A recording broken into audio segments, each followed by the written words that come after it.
Assalamualaikum warahmatullahi wabarakatuh. Di sini saya Tiara Rizky Kawicayani, NIM V38261, dan teman saya Wahyu Nasrullah, NIM V38262. Di sini kami akan menjelaskan mengenai pengukuran kinerja sektor publik. Referensi kami ambilkan dari buku Akuntansi Sektor Publik Didi Nurdiawan Salemba 4. Untuk selanjutnya, Table of Contents. Di sini kami akan membahas mengenai pengertian pengukuran kinerja sektor publik, tujuan penilaian kinerja sektor publik, konsep pengukuran kinerja sektor publik, pengukuran kinerja sektor publik pada instansi pemerintah, serta yang terakhir yaitu tentang studi kasusnya. Selanjutnya yaitu mengenai pengertian pengukuran kinerja sektor publik. Pengukuran kinerja merupakan suatu proses sistematis untuk menilai apakah program atau kegiatan yang telah dilaksanakan dan telah direncanakan sesuai dengan rencana tersebut. Dan yang lebih penting adalah apakah telah mencapai keberhasilan yang telah ditargetkan pada saat perencanaan.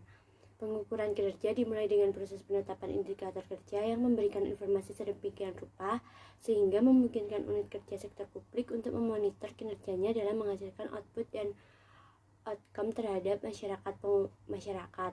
Pengukuran kinerja bermanfaat untuk membantu para pengambil keputusan dalam memonitor dan memperbaiki kinerja dan lebih berfokus pada tujuan organisasi dalam rangka memenuhi tuntutan akuntabilitas publik. Untuk pengukuran kinerja sendiri terdiri atas yang pertama proses dan aktivitas yang dilakukan untuk mengubah input atau sumber daya yang digunakan selama kegiatan menjadi output atau barang atau jasa yang dihasilkan dari sebuah kegiatan. Untuk yang kedua yaitu penilaian keluaran yang dilakukan dengan membandingkan perubahan ekonomi ataupun perubahan sosial dari pelaksanaan sebuah kegiatan atau kebijakan terhadap tujuan kegiatan atau kebijakan yang telah ditetapkan. Untuk yang ketiga yaitu penyusunan laporan pertanggungjawaban kinerja dalam rangka pemenuhan akuntabilitas publik. Untuk selanjutnya yaitu tujuan penilaian kinerja sektor publik. Yang pertama, mengetahui tingkat ketercapaian tujuan organisasi, yaitu penilaian kinerja berfungsi sebagai tonggak atau milestone yang menunjukkan tingkat ketercapaian tujuan dan juga apakah organisasi berjalan sesuai dengan arah atau menyimpang dengan tujuan yang ditetapkan. Yang kedua, menyediakan sarana pembelajaran pegawai. Sistem pengukuran kinerja bertujuan untuk memperbaiki hasil dan usaha yang dilakukan pegawai dengan mengkaitkannya terhadap tujuan organisasi. Yang ketiga, memperbaiki kinerja periode-periode berikutnya. Penerapan sistem kinerja dalam jangka panjang bertujuan membentuk budaya berprestasi di dalam organisasi. Budaya berprestasi dapat dicapai apabila sistem pengukuran mampu menciptakan atmosfer setiap orang dalam organisasi dituntut untuk selalu berprestasi. Untuk yang keempat yaitu memberikan pertimbangan yang sistematis dalam pembuatan keputusan, pemberian penghargaan dan hukuman. Pengukuran kinerja bertujuan memberikan dasar sistematis bagi manajer untuk memberi reward, misalnya berupa kenaikan gaji, tunjangan, dan promosi, serta juga memberikan hukuman, misalnya pemutusan kerja, penundaan promosi, dan juga teguran. Yang kelima yaitu memotivasi pegawai. Dengan pengukuran kinerja yang dihubungkan dengan manajemen kompensasi, pegawai yang berkinerja tinggi akan mendapatkan reward. Reward itu sekaligus untuk memotivasi pegawai untuk meningkatkan kinerjanya. Yang terakhir, yaitu menciptakan akuntabilitas publik. Pengukuran kinerja menunjukkan seberapa besar kinerja manajerial dicapai, seberapa bagus kinerja finansial organisasi, dan kinerja yang lainnya, yang akan menjadi dasar dalam penilaian akuntabilitas. Untuk selanjutnya yaitu mengenai apa sih konsep dalam pengukuran kinerja sektor publik. Konsep dalam pengukuran sektor publik merupakan sebuah konsep yang dikenal dengan value of money, yaitu yang berisikan indikator yang memberikan informasi kepada kita apakah anggaran atau dana yang dibelanjakan menghasilkan suatu nilai tertentu bagi masyarakatnya. Dalam konsep ini terdapat 3 indikator yang dimaksud, yaitu yang pertama indikator ekonomi. Indikator ekonomi merupakan indikator tentang penggunaan input. Ekonomi berarti sumber daya input hendaknya diperoleh dengan harga lebih rendah atau spending less, yaitu harga yang mendekati harga pasar. Dalam konteks dua jenis input tersebut, perekonomian dapat dibahas dengan membandingkan antara input sekunder pada input jumlah dengan input primer pada input yang dibutuhkan. Yang kedua yaitu efisiensi. Efisiensi merupakan hubungan antara barang dan jasa atau output yang dihasilkan sebuah kegiatan aktivitas dengan sumber daya atau input yang digunakan. Suatu organisasi, program atau kegiatan dikatakan efisien apabila mampu menghasilkan output tertentu dengan input serendah-rendahnya, atau dengan input tertentu mampu menghasilkan output sebesar-besarnya atau spinning well. Untuk indikator yang terakhir yaitu efektivitas. Efektivitas menunjukkan kesuksesan atau kegagalan dalam pencapaian tujuan sebuah kegiatan kebijakan di mana ukuran efektivitas merupakan refleksi output. Efektivitas terkait dengan hubungan antara hasil yang diharapkan dengan hasil yang sesungguhnya dicapai. Efektivitas merupakan hubungan antara output dengan tujuan. Semakin besar kontribusi output terhadap pencapaian tujuan, maka semakin efektivitas organisasi, program, atau kegiatan. Jika ekonomi berfokus pada input dan efisiensi pada output atau proses, maka efektivitas berfokus pada outcome atau hasil. Suatu organisasi, program, atau kegiatan dinilai efektif apabila output yang dihasilkan bisa memenuhi tujuan yang diharapkan atau dikatakan spending wisely. Untuk slide selanjutnya akan dijelaskan oleh Wahyu.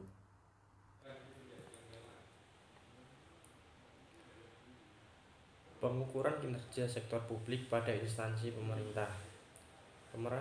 Pemerintah Indonesia mempunyai sebuah pedoman penyusunan laporan kinerja yang disebut dengan Laporan Akuntabilitas Kinerja Instansi Pemerintah atau LAKIP. LKIP menyajikan uraian tentang kinerja instansi pemerintah dalam arti keberhasilan dan kegagalan pencapaian sasaran serta tujuan instansi pemerintah. Penanggung-jawaban penyusunan LAKIP adalah pejabat yang secara fungsional bertanggung jawab melakukan dukungan administratif di instansi masing-masing. Sebagaimana tersebut dalam Inpres nomor 7 tahun 1999, pimpinan instansi dapat menentukan tim kerja yang bertugas atas penanggung-jawaban LAKIP dengan mengacu pada pedoman ini. Apabila dipandang perlu, tim kerja dan penanggung jawab LAKIP dimaksud dapat berkonsultasi dengan lembaga administrasi negara atau IAIN serta Badan Pengawasan Keuangan Pembangunan atau BPKB. Format laporan akuntabilitas kinerja pemerintah. Ikhtisar eksekutif menyajikan tujuan tentang sasaran yang telah ditetapkan dalam rencana strategis. Langkah-langkah yang dilakukan untuk mengatasi kendala tersebut adalah langkah antisipatif untuk menanggulangi kendala. Pendahuluan berisikan hal-hal umum tentang instansi. Rencana strategis berisikan tentang gambaran singkat mengenai rencana strategis dan rencana kinerja. Akuntabilitas kinerja menyajikan uraian hasil pengukuran kinerja, evaluasi, dan analisis akuntabilitas kinerja, termasuk menguraikan keberhasilan dan kegagalan, hambatan, serta permasalahan yang dihadapi. Penutup mengemukakan tinjauan secara umum tentang keberhasilan dan kegagalan permasalahan dan kendala utama yang berkaitan dengan instansi yang bersangkutan. Lampiran-lampiran setiap bentuk penjelasan lebih lanjut, perhitungan gambar, dan aspek pendukung seperti SDM, sarjana prasarana, metode, serta aspek lain dan data yang relevan hendaknya tidak diuraikan dalam badan teks laporan tetapi dalam lampiran. Selanjutnya, langkah-langkah pengukuran value for money. Yang pertama, pengukuran ekonomi. Pengukuran ekonomi hanya mempertimbangkan masukan yang dipergunakan dan merupakan ukuran relatif. Pengukuran efisiensi. Efisiensi dapat diukur dengan rasio antara output dan input. Efisiensi diukur dengan membandingkan keluaran dan masukan. Semakin besar output dibanding input, maka semakin tinggi tingkat efisiensi suatu organisasi. Yang ketiga, pengukuran efektivitas. Efektivitas adalah ukuran berhasil tidaknya suatu organisasi mencapai tujuannya. Apabila suatu organisasi berhasil mencapai tujuan, maka organisasi tersebut dikatakan telah berjalan dengan efektif. Yang keempat adalah pengukuran outcome. Outcome adalah dampak suatu program atau kegiatan terhadap masyarakat. Outcome lebih tinggi nilai daripada output, karena output hanya mengukur hasil tanpa mengukur dampaknya terhadap masyarakat. Sedangkan outcome mengukur kualitas output dan dampak yang dihasilkan. Estimasi indikator kinerja. Estimasi dapat dilakukan dengan menggunakan yang pertama, kinerja tahun lalu.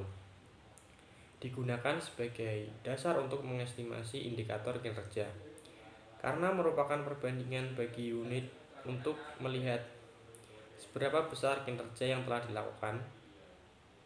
Di samping itu, terdapat time lag antara aktivitas yang telah dilakukan dengan dampak yang timbul dari aktivitas tersebut. Dampak yang timbul pada tahun sekarang dapat dirasakan pada tahun yang akan datang. Yang kedua, expert judgment. Digunakan karena kinerja tahun lalu yang sangat berpengaruh terhadap kinerja berikutnya. Teknik ini menggunakan pengetahuan dan pengalaman dalam mengestimasi indikator kerja. Selain itu, dari segi biaya juga tidak terlalu mahal, tetapi mempunyai kelemahan, yaitu sangat tergantung pada pandangan subjektif para pengambil keputusan. Dampak dari pencapaian kinerja tidak secara otomatis dapat dikatakan bahwa unit tersebut dapat mengalami peningkatan kerja. Selanjutnya, yang ketiga, tren. Digunakan dalam mengestimasi indikator kinerja karena adanya pengaruh waktu dalam pencapaian kinerja unit kerja. Contoh studi kasus. Implementasi pengukuran kinerja sektor publik dengan metode balance scorecard dengan perspektif stakeholder pada RSUD Dr. Sutomo Surabaya. Analisisnya, pengukuran kinerja merupakan tolok ukur kemajuan dalam pencapaian tujuan dan sasaran yang telah ditetapkan sebelumnya. Penelitian ini bertujuan untuk mengukur kinerja organisasi dengan menggunakan metode balance scorecard dengan perspektif stakeholder. Objek penelitian ini adalah Rumah Sakit Umum Daerah Dr. Sutomo, Surabaya. Penelitian ini merupakan penelitian kualitatif deskriptif dengan pendekatan studi kasus. Perspektif balance scorecard yang digunakan dalam penelitian ini adalah perspektif keuangan, perspektif stakeholder, perspektif bisnis internal, dan perspektif pertumbuhan dan pembelajaran. Pengukuran dilakukan dengan membandingkan antara realisasi dengan target atau kriteria ideal yang telah ditetapkan. Hasil perbandingan tersebut diberi skor untuk tiap indikator, kemudian digunakan untuk skor tiap perspektif. Berdasarkan hasil penelitian, didapatkan nilai rasio masing-masing perspektif semuanya berada di atas 1, yang berarti bahwa secara umum realisasi kinerja melebihi dari target yang telah ditetapkan. Sedangkan skor akhir menunjukkan bahwa perspektif stakeholder memiliki nilai yang paling tinggi dibandingkan perspektif lainnya. Hal ini sesuai dengan tujuan organisasi dapat disimpulkan yang mengutamakan memaksimalisasi pelayanan terhadap stakeholder. Dengan hal tersebut, maka dapat disimpulkan bahwa kinerja organisasi secara umum dapat dikatakan baik. Studi kasus ini didapat dari sumber http repository.up.ac.id. Sekian, terima kasih. Sekian dari kelompok kami, apabila ada kurangnya mohon maaf. Wassalamualaikum warahmatullahi wabarakatuh.